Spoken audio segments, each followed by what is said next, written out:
Assalamualaikum warahmatullahi wabarakatuh. Ila hadratin Nabi Mustafa Sayyidina Muhammadin sallallahu alaihi wasallam wa ala hadratin muslimin kita Syekh Abdul Qadir bin Abdul Muttalib Anis Al-Mandiri wa ila hadratin Sayyidina Syekh Abdul Guru Sarmani Ahmad bin Guru Zainal Abdul Ghani bin Abdul Ghani bin Tirmizi Lawul Fatihah. Alhamdulillah bismillahirrahmanirrahim alhamdulillahi rabbil alamin arrahmanirrahim maliki yaumiddin iyyaka na'budu wa iyyaka nasta'in suratal ladzina an'amta 'alaihim ghairil maghdubi 'alaihim waladdallin. Amin ya Allah. Bismillahirrahmanirrahim alhamdulillahi rabbil alamin Allahumma shalli Muhammadin al-fatihil lima al-qur'an wa sallallahu nasrul hamduna bi suratikal mustaqim wa ala qadrihi wa miqdari lazim rabbana zidna ilma wa razaqna ma qala musallifur rahim wa nafa'na wa bi'amin dari amin anabadaka bidakin a'alina subhanaka la ilma lana illa ma 'allamtana innaka antal hakim alhamdulillahi rabbil alamin. Bismillahirrahmanirrahim. Pertama dan utama syukur kita hadirkan Allah Ta'ala yang mana kita telah dipilih oleh Allah bisa berhadir berkumpul di tempat yang barakah ini dengan keadaan sehat walafiat dengan ucapan hamdalah alhamdulillah rabbil alamin. Salawatuhu wa salamuhu ya Allah semoga selalu terlimpahkan ke junjungan besar Nabi Muhammad sallallahu alaihi wasallam wa alihi wa ashabihi wa tabi'in wa tabi'in wa ila jannati ila yaumil. Kita lanjutkan pelajaran kita halaman 98. Dan bersabda Rasulullah sallallahu alaihi wasallam, salasun muhlikatun syuhun muta'un wa hawan mutaba'un wa ijabul mar'i bi nafsi. Ini hadisnya riwayat Tabrani. Artinya hadis bermula 3 perkara yang membinasakan, ia 3 perkara akan yang mengerjakan. Pertama kikir yang diikuti, dan yang kedua keinginan nafsu yang dituruti, dan ketiga menyangkakan dan menyukakan dan membilang baik oleh seorang akan dirinya. Ini hadis baginda memberi informasi. Orang yang memiliki 3 perkara ini, 1 atau 2 celaka. Arti celaka hancur, binasa, tidak enak. Yang pertama kikir yang dituruti, artinya sampai mati kikir kada bertobat. Termasuk kikir itu sudah punya harta 1 nisab tidak dikeluarkan, itu kikir. Yang dikatakan pelit itu kalau dia punya harta sudah 1 nisab 1 haul tapi tidak dikeluarkan zakatnya. Kalau hal ini dilakukan terus menerus tidak bertobat sampai mati, maka dirinya binasa, tidak bisa masuk surga. Karena dalam pintu surga ada tulisan 3. Salah satu di antara 3 itu tulisan anti haramun ala bakhilin. Hai surga, kaummu kuharamkan kata Allah untuk memasukkan orang kikir pelit walau aliman, walaupun dia alim, apalagi bungul. Makanya kikir di sini definisinya pelit ini kalau sudah punya harta 1 nisab dia tidak mau mengeluarkan. Ini yang pertama. Yang kedua yaitu keinginan nafsu yang dituruti, dan dia tidak pernah bertaubat sampai akhir hayatnya. Nafsu itu sifatnya hendak nyaman, tidak mau tahu haram ke halal, yang penting nyaman inyak seorang. Di kampung hendak jadi penyamannya, pehebatnya. Di rumah tangga jadi pengharapnya. Artinya orang itu kalau nuruti nafsu, dia akan menghalalkan berbagai macam cara, yang penting dirinya enak, tidak mandang orang lain. Maka orang semacam ini kalau tidak taubat dituruti sampai akhir hayatnya, dia ini budaknya nafsu, dan dia masuk neraka bersama nafsu. Nah, nafsu memang musuh kita dalam tubuh kita, musuh dalam selawar ya nafsu itu. Nah, yang ketiga yaitu ujub. Ujub ini kalau dibiarkan, dipelihara, dia akan mengeluarkan sifat sombong. Pertama, dia memuji dirinya, dia merasa hebat. Dia tidak tahu bahwa dirinya terbuat dari air mani, hidup bawah tai, mati jadi bangkai. maka dia merasa hebat. Dia memuji dirinya, mengagungkan dirinya. Ketika sudah dirinya diagungkan, memuji dirinya ini, maka dia akan muncul sifat sombongnya. Ketika sifat sombong muncul, menganggap orang lain hina, inya aja yang paling mulia, dia merampas selendangnya Allah. Siapa orang yang merampas selendangnya Allah, maka musuhnya Allah. Siapa yang jadi musuhnya Allah, nerakalah wadahnya dunia dan akhirat. Ini orang somse. Orang somse ini diawali dari ujub yang dibiarkan. Kenapa orang punya sifat ujub? Karena dia tidak pernah periksa ke dokter. Kenapa penyakit itu menjadi parah? Karena dia tidak pernah diperiksakan, tidak pernah diobati. Maka obatnya yaitu nuntut ilmu pengajian semacam ini. Maka ketika orang tidak mau berobat, maka penyakit yang kecil bisa menjadi parah. Siapa orang yang tidak pernah nuntut ilmu, maka penyakit hati yang kecil menjadi parah, menjadi bahaya. Itulah 3 hal yang apabila tidak ditaubati selama hidup, diteruskan kelakuan 3 perkara ini, membinasakan orang yang bersangkutan. 1 kah, 2, apalagi 3 sekaliannya, ada bagi seorang, masya Allah, binasa hidupnya. Kemudian, dan berkata Ibnu Mas'ud radhiyallahu anhu, al-halaku fi thnainil kunuti wal ujbi. Artinya, bermula binasa itu ada ia pada 2 kelakuan. Pertama, putus asa daripada rahmat Allah Subhanahu wa taala. Yang kedua, menyukakan akan seorang oleh dirinya. Ini bukan hadis, tapi perkataan sahabat Nabi Ibnu Mas'ud. Ibnu Mas'ud seorang yang ahli hadis. Beliau mengamati manusia itu celaka, ujar beliau, dengan 2 sebab. Yang pertama, putus asa. Apabila orang yang putus asa dari rahmatnya Allah, maka dia seakan-akan tidak percaya sama Allah. Sedangkan Allah rahmatnya lebih besar ketimbang salah dosa kita. Karena Allah bersifat Ar-Rahman Ar-Rahim. Siapa Allah itu? Bismillahirrahmanirrahim. Dengan menyebut asma Allah, artinya akulah Tuhan yang bernama, akulah orang yang bernama Tuhan. Sifatku Ar-Rahman Ar-Rahim, pengasih dan penyayang. Artinya rahmatku lebih segalanya dari apapun dosa yang kamu sandang. Allah sudah mengatakan demikian. Maka barang siapa orang yang tidak percaya rahmatnya Allah, dia mengatakan sesuatu itu buntu, tidak ada jalan keluarnya, maka dia tidak percaya sama Tuhan. Ketika tidak percaya sama Tuhan, maka dia putus asa, bunuh diri. Ya kalau bunuh diri nyemplung kobokan, mati-mati. Ya ini bunuh diri nyemplung sumur.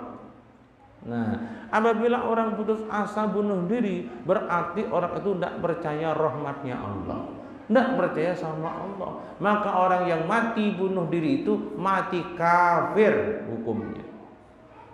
Nah, jangan dikira kalau dia banyak masalah dengan bunuh diri urusan beres, tambah ruwet. Jangan dikira. Makanya berdoa sama Allah kita habis sembahyang atau di tengah malam, semoga Allah beri hidup ini segala solusi kehidupan. Tapi sebenarnya Allah sudah memberi solusi bagi kehidupan. Takwa. Wa man yattaqillaha yaj'al lahu makhraj. Barang siapa orang bertakwa, Allah beri semua solusi. Tapi manusia enggak senang jadi orang takwa, enggak senang nuntut ilmu takwa, enggak senang nuntut apa itu takwa. Senangnya nuntut selain itu, sehingga enggak ada solusinya. Warzuqhu min haitsu la yahtasib, dan nanti akan diberi rezeki yang unlimited. Nah, unlimited rezekinya. Bayangkan, masalah ada solusinya, duitnya banyak dan barokah. Kedahakon, ketujuh mencari selain itu. Makanya manusia itu stupid. Manusia itu stupid besar. Allah sudah memberi bocoran langit, Allah sudah memberi satu jalan, ikamun hendak nyaman lewat sini nangai. Tapi kita kadang mau lewat sini, katuju lewat selain jalan itu. Padahal dipadahkan jalan yang kiri ini banyak ularnya nangai, banyak buayanya, banyak harimaunya. Yang sini jalannya tol, lampunya terang, dan tidak ada halangan. Ikang lewat sini nak. Tapi hebatnya hantu lah, semua diarahkan ke kiri. Yang di sana banyak singa, harimau, buaya, jurang, jalannya jelek, gelap pulang. Katuju juga datang ke sana. Hebatnya hantu. Nah, bukti pian, oke. Tolak pembacaan kan surga lah. Rumah para kayak di masjid. Kada turun juga. Oi, kada turun juga. Para kayak limbah ada apa namanya? Noah ada di Banjarbaru. Di Minggu Raya hujan pulang, petir menyambar tulaknya.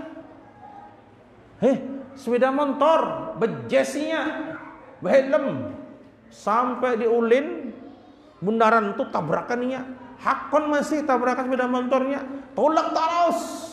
Wajah sampai kemuting jar, harus ketemu Noah jar. Allah karim. Ini contoh yang konkret aja. Jalan di surga para pian mengaji diberi aqua sama roti. Nah ya kalau, kalau diberi roti aqua para kada turun juga. Limbah Noah turun, ditabrak sepeda motor, hujan petir, nukar pulang kercis 100.000, hakon juga. Wajah sampai kebuting jer. Sedang juga. Ini contoh yang konkret. Hebatnya hantu memperdaya kita ini. Hebatnya hantu. Yang jauh didatangi yang parak. Yang intan parak di sampingnya kada diambil. Yang besi tuha jauh diambilnya. Stupid bener tak? Itu contoh yang konkret. Maka sehingga dia rahmatnya Allah dia tidak percaya. Makanya ketika orang sudah jauh dari Allah, dia akan tidak mengenal rahmat Allah. Kalau sudah tidak mengenal rahmat Allah, dia inilah akan terjadi stres. Maka akhir zaman stres ini meningkat. Kenapa? Karena orang koler menuntut ilmu rahmat, orang koler menuntut ilmu agama, sehingga setiap ada masalah dia pikir tidak ada solusinya, stres dia. Maka stres ini banyak benar. Buktinya sambang lehong tambah ganan. Buktinya tak?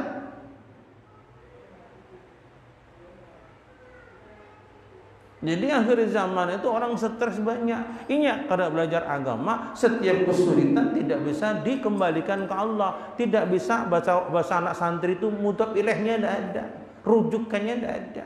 Berpikir seorang, sehingga ketika buntu melihat film India, bunuh dirinya.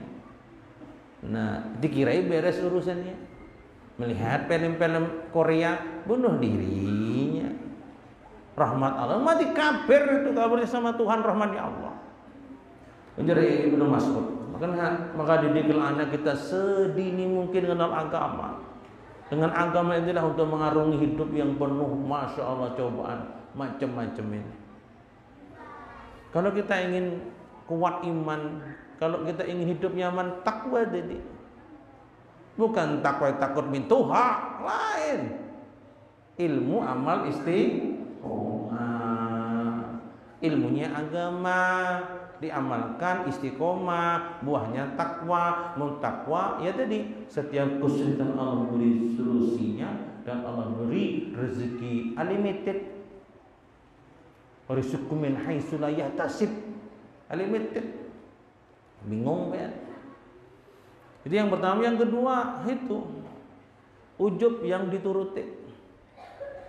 Wah ini kan banyak anaknya diajari fashion, Nah, tahu fashion lah, ada paham pian. Waduh.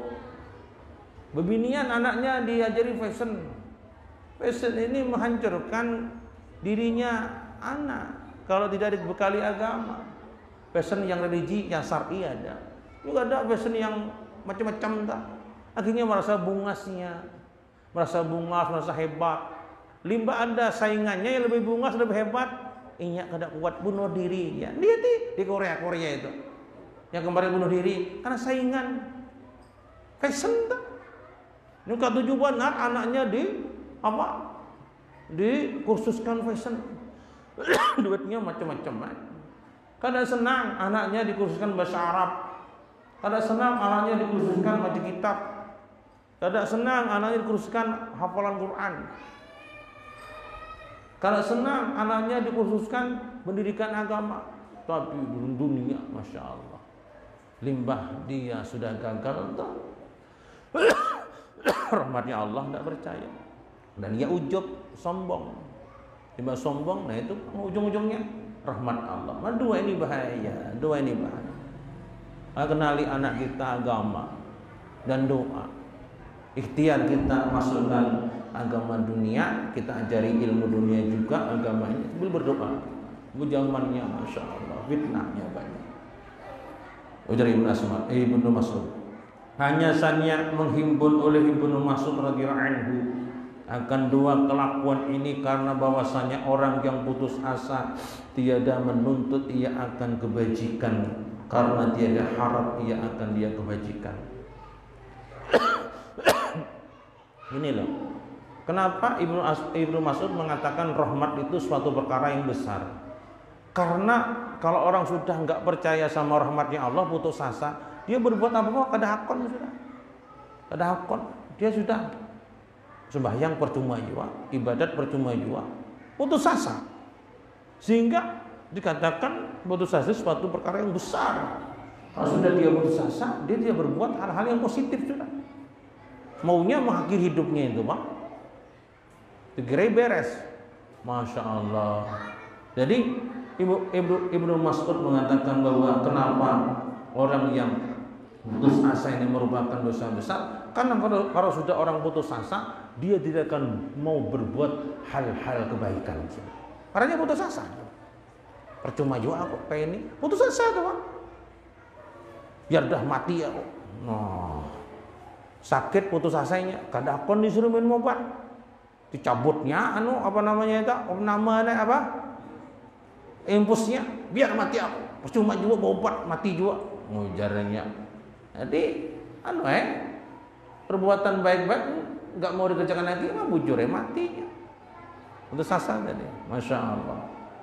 Dan orang yang ujub itu tiada menuntut ia akan dia ujub karena sangkanya telah mendapat ia akan dia. Dia itu ujub gini nah. Mamanya nih, ujub inya sudah pintar menuntut ilmu, alim lah, ia merasa alim. Aku ini alim, ternyata lah. Kalau sudah merasa alim, kadang mau ngaji lagi ya. Ya bacaan di masjid Baitur Rahman. Apa? Aku sudah alim kok bacaan. Ikan masjid itulah, ikan bungul bang. Aku alim sudah. Ujar hati nih, kayak belak-belak kadang-kadang. Jadi artinya ketika dia sudah ujub, merasa dia pintar, maka dia akan berbuat yang dia rasakan pintar. Kalau dia pintar merasa alim, tidak akan dia mau menuntut ilmu di orang lain. Nah nih, jadi ujar Ibnu Mas'ud kayak itu. Ketika ujub, orang yang ujub itu tiada menuntut ia akan dia, karena sangkanya telah mendapat ia akan dia. Nah, sampai aku bahaya. Orang ujub ini bahaya benar.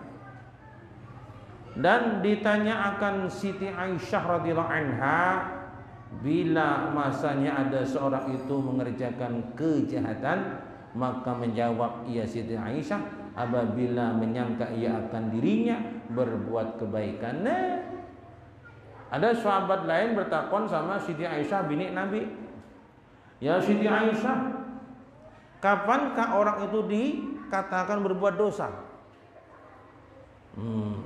Akhirnya beliau menjawab, termasuk dosa yang halus gak terasa apabila kita menyangka diri kita berbuat kebaikan, nah ya mesti datang. Padahal rancak benar kita lah. Pas semalam aku tahajud sejam, nah. Mantap juga pola. Nih. Baca Quran nih berapa juz nih. Mantap juga pola. 5 juz tembus juga. Nah.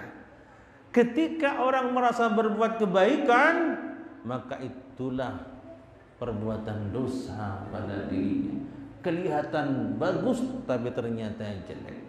Siti Aisyah yang ditanya oleh sahabat yang lainnya, kapankah manusia itu dikatakan berbuat kejahatan ya Siti Aisyah? Maka jawab Siti, ketika orang menganggap dia berbuat kebajikan. Nah, Masya Allah. Karena ada akunya itu bang, bukan Allahnya yang berbuat kebagusan. Yang bujur, alhamdulillah Allah bisa beri daya ulun mengaji 5 juz, sembah nuwun ya Allah, boleh tak? Mantap juga akunya 5 juz juga semalam nih. Tidak menyangka juga. Nah ini yang bermasalah.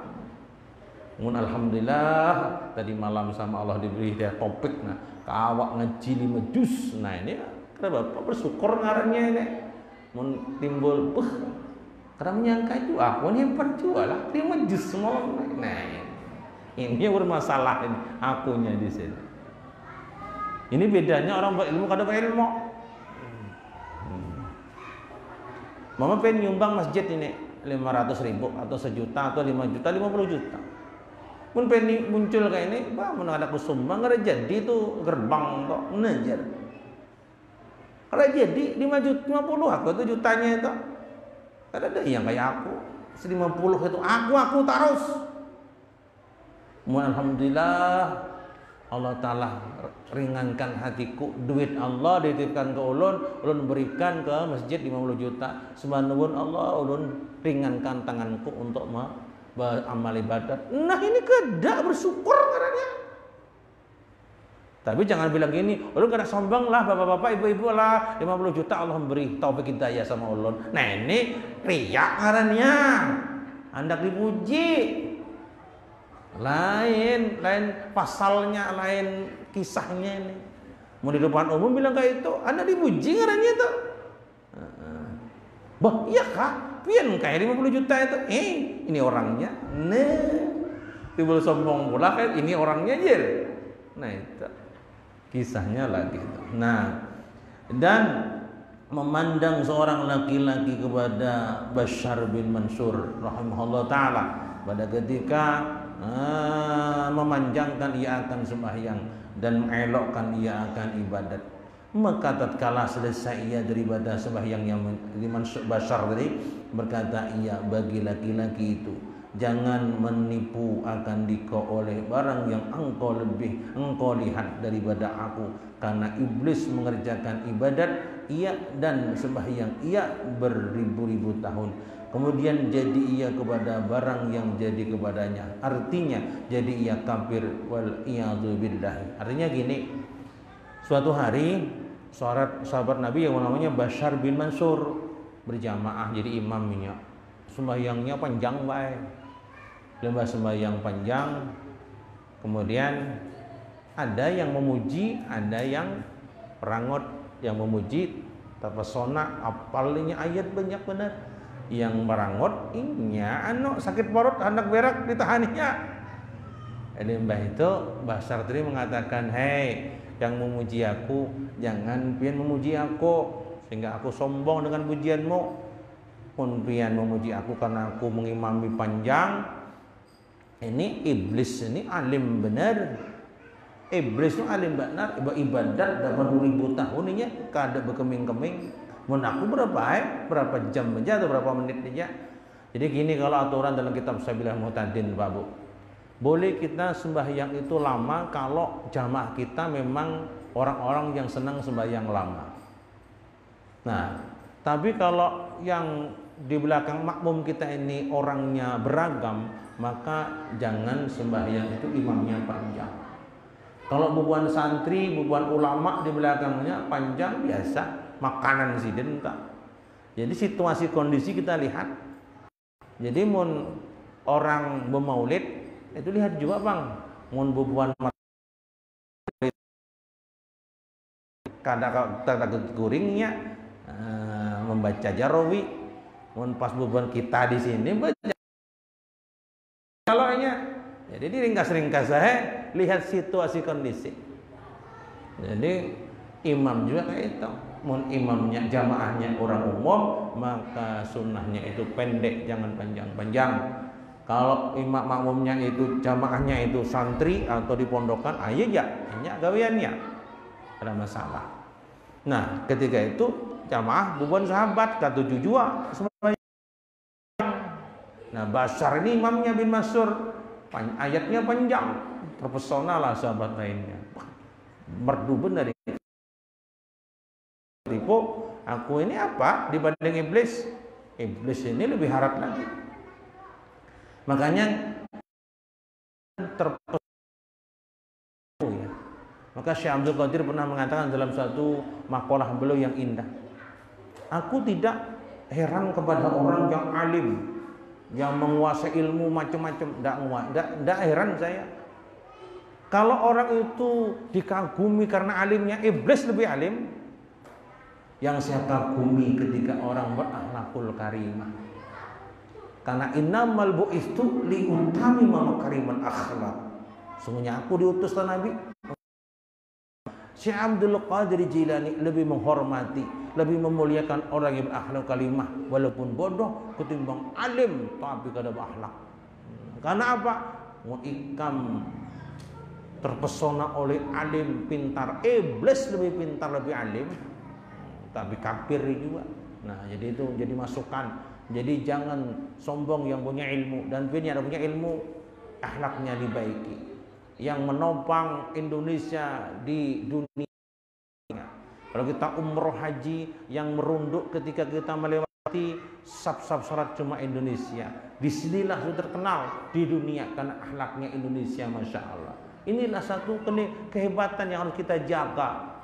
Yang harus kita dayakan, sampaikan kepada anak cucu kita. Yang membedakan kita dengan negara-negara yang lain, bukan ilmunya, bukan hebatnya, semua hebat, karena udah ada akhlak, udah ada gunanya juga. Nah itu. Kemudian berkata ia bagi laki-laki itu, jangan menipu akan dika oleh orang yang engkau lihat daripada aku, karena iblis mengerjakan ibadah ia iblis dan sebanyak ia beribu-ribu tahun kemudian jadi ia kepada barang yang jadi kepadanya, artinya jadi ia kafir. Artinya biar iblis harak ilmunya, kafir juga. Nah, makanya yang penting akhlakul karimah. Memang itu Pak, kalau orang berakhlak itu sopan, itu berkahnya husnul khotimah. Tapi orang yang tidak punya akhlak, nah gelelang-geleleng, meremehkan orang, nah iblis takutnya mati kafir, sombong. Orang sombong itu mati kafir. Apa dalilnya Pak? Abba wastakbar minal kafirin.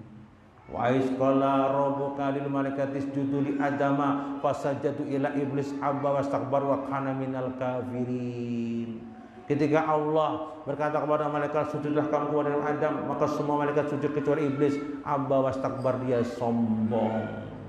Maka wa ana minal kafirin, orang kafir. Hati-hati, orang somse dari ujub, ujub dari ndak ngaji. Nah, bahaya orang yang ndak ngaji timbul ujub, timbul sombong, limbah sombong dia kayak iblis. Alimnya kayak apa? Mati kafir. Ini ngalih sudah kada alim, bungul pulang, sombong pulang, buruk pulang rupa. Allah benci sama orang sombong. Orang sugih Allah benci sombong. Orang bungas Allah benci sombong. Orang pintar Allah benci sombong. Tapi Allah lebih benci orang miskin sombong, orang buruk rupa sombong, orang miskin sombong. Jangankan Allah, manusia yang benci. Ya, sudah buruk bergaya selebriti juga. Nah, siapapun benci. Maka semogalah kita semua berkah menuntut ilmu, Allah Ta'ala Pak diberi hidayah taufik, hati kita dirubah, kejahatan-kejahatan oleh Allah Ta'ala dibersihkan dengan berkah daripada nuntut ilmu dan guru-guru kita. Dan semoga dengan berkah nuntut ilmu kita dikumpulkan dengan guru-guru kita dan Rasulullah fi yaumil qiyamah ila jannatil firdaus. Amin ya rabbal alamin. Al-Fatihah. A'udzubillahi minasyaitonir rajim. Bismillahirrahmanirrahim. Alhamdulillahirabbil alamin. Arrahmanir rahim. Maliki yaumiddin. Iyyaka na'budu wa iyyaka nasta'in. Ihdinas siratal mustaqim, siratal ladzina an'amta 'alaihim ghairil maghdubi 'alaihim waladdallin. Amin amin ya Allah ya rabbal alamin. Bismillahirrahmanirrahim. Allahumma shalli ala sayyidina Muhammadin al-Fatih lima al-Hatim lima sabaqna suril hakim wal adilla suratikal mustaqim wa ala alihi qadri wa miqdari al-azim. Allahumma kun bil ilmi wa sayyidina bil ilmi wa bil taqwa wa jabina bil afiyah. Allahumma inna nas'aluka taubata wal maghfirah wa tawfiq hidayah wal istiqamah wa husnul khatimah. Ilahana tubana tawatan naswa wa habil ahmal ila ahsani ya kadri mutar.